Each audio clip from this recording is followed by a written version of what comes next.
నోరు మంచిదైతే ఊరు మంచిదవుతుంది అని అంటారు. ఇది చాలా పాత సామెత. అంటే మన నోరు జాగ్రత్తగా మాట్లాడితే ఆ ఊర్లో వాళ్ళందరూ మనతో బాగుంటారు.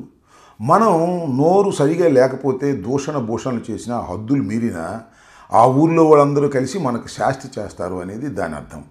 అంటే ఏ రంగంలో ఉన్నా, అది ఉద్యోగ రంగం కానివ్వండి, వ్యాపార రంగం కానివ్వండి, ముఖ్యంగా రాజకీయ రంగంలో కానివ్వండి, ఎవరైనా సరే దూషణ భూషణలు తగ్గించి లాజికల్గా మాట్లాడితే వారిని గౌరవిస్తారు.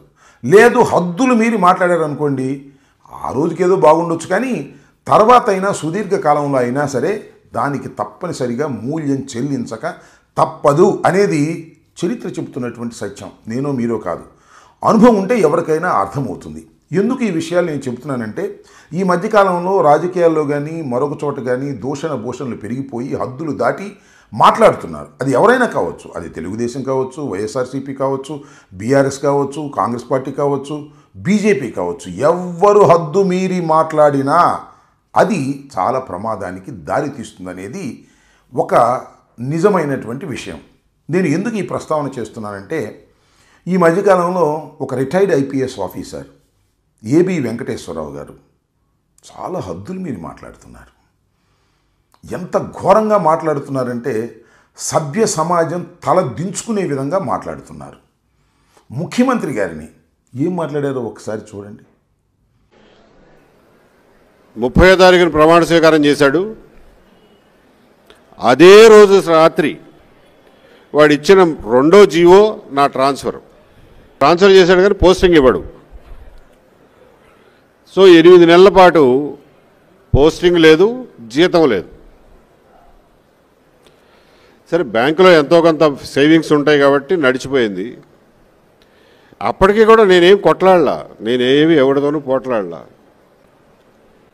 జనవరి 6వ తారీఖున 2020 సంవత్సరం జనవరి 6వ తారీఖున, బాబు నాకు పోస్టింగ్ ఇవ్వండి, ఇవ్వకపోతే కనీసం జీతం అన్న ఇవ్వండి అని చెప్పి ఒక లెటర్ పెట్టా. ఒక్క పారాగ్రాఫ్తో 4 వాక్యాల్లో. ఏం స్పందన లేదు.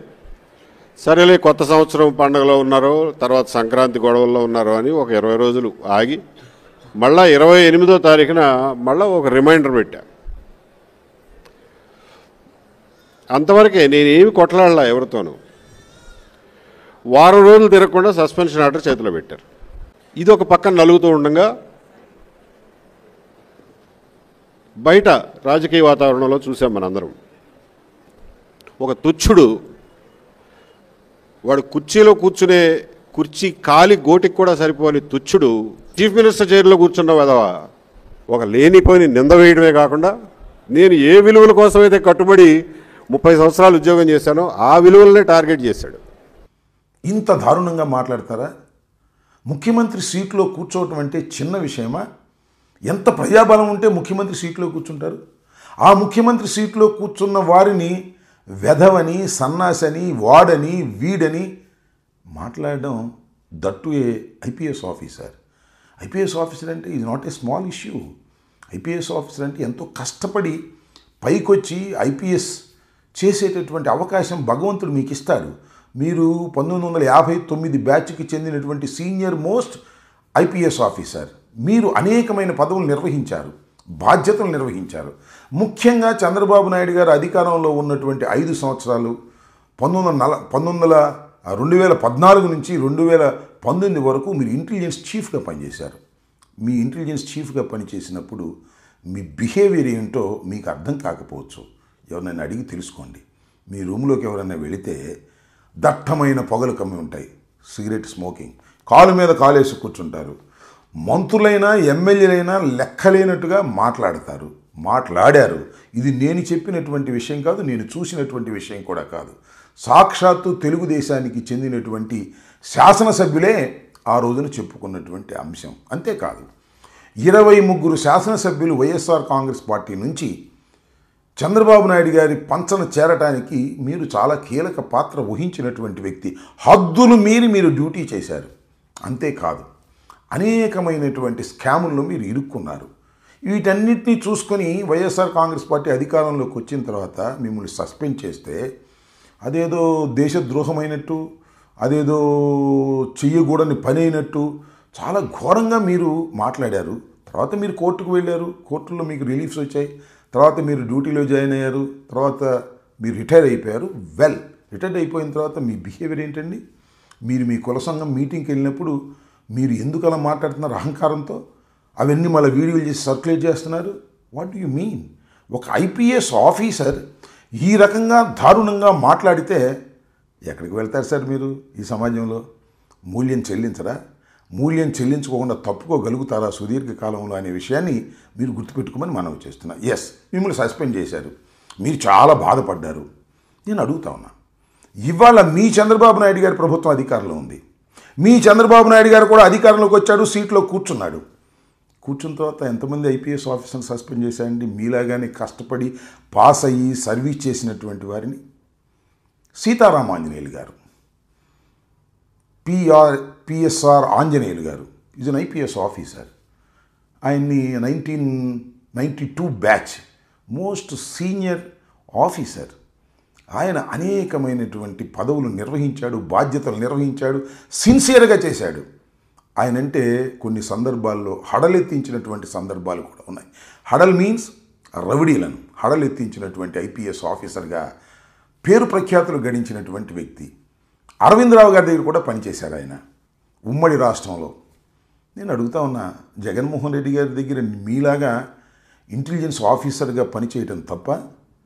ఆయన్ని సీట్లో కూర్చోగానే మరి సస్పెండ్ చేశారు కదా మరి చంద్రబాబు నాయుడు గారు. మరి ఆయన ఏమనాలి చెప్పండి? ఏబి వెంకటేశ్వరరావు గారు మీవాడు కాబట్టి ఆయన ఏమనరా? నాట్ ఓన్లీ సీతారామాంజనేయులు గారు, ఇంకా అదనంగా ఇంకా 3 ఆఫీసర్లు మీరు సస్పెండ్ చేశారు మీ ప్రభుత్వం అధికారంలోకి వచ్చిన తర్వాత, మీ చంద్రబాబు నాయుడు గారు ఆ సీట్లో కూర్చున్న తర్వాత. నేను అడుగుతా ఉన్నానండి, విశాల్ గున్ని ఐపీఎస్ ఆఫీసర్, కర్ణాటక చెందినటువంటి వ్యక్తి. 2010లో ఆయన ఐపీఎస్ సెలెక్ట్ అయ్యాడు. Is a very very nice officer. ఎందుకు చెప్తున్నానంటే గుంటూరు కూడా ఆయన ఎస్పీగా చేశారు, ఆయన్ని సస్పెండ్ చేశారు కదండి. దానికి ఏంటి మీ సమాధానం? అంతేకాదు రాణా, ఆయన పాపం తెలుగువాడు, కష్టపడి ఐపీఎస్ ఆఫీసర్గా వస్తే ఆయన్ని సస్పెండ్ చేశారు. అదేవిధంగా పివి సునీల్, ఆయన్ని సస్పెండ్ చేశారు. ఆయన 1993కు చెందినటువంటి ఐపీఎస్ ఆఫీసర్. ఆయన్ని అయితే దారుణంగా సస్పెండ్ చేశారు. 4 ఐపీఎస్ ఆఫీసర్లను సస్పెండ్ చేసినటువంటి ప్రభుత్వం ఇవాళ చంద్రబాబు నాయుడు గారు సీట్లో కూర్చోగానే వారందరినీ సస్పెండ్ చేశారు. మరి చంద్రబాబు నాయుడు గారిని ఏమనాలండి? ఏబి వెంకటేశ్వరరావు గారు, మీరు దాని గురించి మాట్లాడరా? మీ తోటి ఆఫీసర్లే కదా, మీతో పాటు కూడా పనిచేశారు కదా, వాళ్ళ గురించి కూడా మీకు తెలుసు కదా. They are all very clean officers. అయినా రాజకీయ కక్ష ఏంటంటే చంద్రబాబు నాయుడు గారిని అరెస్ట్ చేశారు కాబట్టి. ఎందుకు అరెస్ట్ చేశారండి? వీళ్ళు చెప్తే అరెస్ట్ అవుతారా? ఈ 4 పోలీస్ ఆఫీసర్లు అరెస్ట్ చేస్తారా? అది ఒక చట్ట ప్రకారం జరిగినటువంటి అంశం. అరెస్ట్ చేశారు, లోపల పెట్టారు. 53 రోజుల తర్వాత బెయిల్ వచ్చింది. చాలాసార్లు బెయిల్ కోసం ప్రయత్నం చేసినా కోర్టు వారు బెయిల్ ఇవ్వలేదు. అంటే ప్రైమా ఫేసి కేసు ఉంది అని భావించి ఇవ్వలేదు. అందువల్ల కక్షగట్టి ఇవాళ చంద్రబాబు నాయుడు గారు ఇంతమందిని సస్పెండ్ చేసి కేసులు పెట్టి వాడిని అరెస్ట్ చేయాలని ప్రయత్నం చేస్తుంటే ఆ చంద్రబాబు నాయుడు గారు కూర్చున్నటువంటి సీటు పవిత్రమైందని, ఆయన చాలా గొప్పవాడని మీరు పొగడాలనే ప్రయత్నం చేస్తున్నారా? దీనికి మీరు మూల్యం చెల్లించక తప్పదు అని ఈ సందర్భంగా నేను చెప్పదలుచుకున్నాను. సరే, ఏబి వెంకటేశ్వరరావు గారు తెలుగువాడు, ఐపీఎస్ ఆఫీసరు. ఐపీఎస్ అంటే చిన్న విషయం కాదు. ఐఏఎస్, ఐపీఎస్ అంటే చాలా కష్టపడి తెలివితేటలు ఉంటేనే సెలెక్ట్ అవుతారు. ఊరికినే మామూలుగా పోస్టింగ్లు వచ్చేవి కావు. అలాంటి స్థాయిలో మీరు పనిచేసినటువంటి మీరు నోటికి హద్దు అదుపు లేకోకుండా మాట్లాడుతున్నారే. ఒక్కసారి నేను ఏబి వెంకటేశ్వరరావు గారికి చెప్పదలుచుకున్నాను, మీరు ఒక్కసారి మీరు మాట్లాడినటువంటి వీడియోలు తెప్పించుకొని చూడండి. మీకు కాస్త జ్ఞానం ఉంటే మీకే సిగ్గేస్తుంది. కాబట్టి నేను చాలా స్పష్టంగా చెప్పదలుచుకున్న అంశం ఏమిటంటే, ఎవ్వరు హద్దు మీరి మాట్లాడినా గుర్తుపెట్టుకోండి, యూ హ్యావ్ టు పే. మీరే కాదు, బిఆర్ నాయుడు గారు కూడా వాడు లోపలికి వెళ్ళిపోతాడు అని జగన్మోహన్ రెడ్డి గారిని గురించి మాట్లాడినటువంటి సందర్భం కూడా నేను చూసా. లైఫ్ లాంగ్ లోపలే ఉండాలి.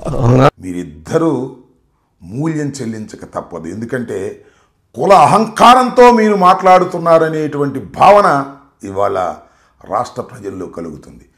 కుల అహంకారం, అధికార మదంతో మీరు మాట్లాడే ప్రతి మాట లిఖించబడుతుంది, కౌంట్ కాబడుతుంది అనే విషయాన్ని తెలుసుకోవాలని, ముఖ్యంగా ఐపీఎస్ ఆఫీసర్గా పనిచేసినటువంటి ఏబి వెంకటేశ్వరరావు గారికి నేను కొద్దిగా, నాకన్నా చిన్నవారిలే, కొద్దిగా మందలించి చెప్తున్నా, ఒక్కసారి వెనక ముందు చూసుకోవాలని కూడా ఈ సందర్భంగా వారికి చిరు హెచ్చరిక చేస్తున్నాను.